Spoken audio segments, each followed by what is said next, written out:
নরসিংদীর রায়পুরায় মরহুম আলহাজ ডাক্তার আব্দুল হাশিম ভূঁইয়া স্মৃতি ফুটবল টুর্নামেন্টের উদ্বোধনী ম্যাচের উদ্বোধন করা হয়েছে।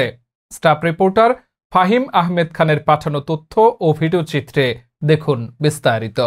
ইঞ্জিনিয়ার আশরাফ উদ্দিন বকুলের পিতা মরহুম আলহাজ ডাক্তার আব্দুল হাশিম ভূঁইয়া স্মৃতি ফুটবল টুর্নামেন্টের উদ্বোধনী ম্যাচে শুক্রবার বিকেলে সিরাজনগর এম.এ. পাইলট মডেল উচ্চ বিদ্যালয় মাঠে অনুষ্ঠিত হয়।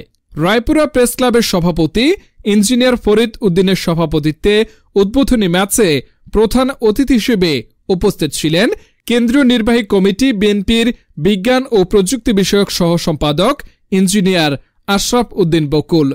এ সময় বিশেষ অতিথি ছিলেন উপজেলা বিএনপির ভারপ্রাপ্ত সভাপতি হযরত আলী ভূঁইয়া, পৌরসভা বিএনপির সভাপতি ইদ্রিস আলী মুন্সি, সাধারণ সম্পাদক সাইফুল ইসলাম পলাশ, সিনিয়র যুগ্ম সাধারণ সম্পাদক মোহাম্মদ আমির হোসেন, উপজেলা মহিলা দলের সভাপতি আরফিনা আসাদ, উপজেলা যুব দলের আহ্বায়ক আলফাজ উদ্দিন মিঠু প্রমুখ।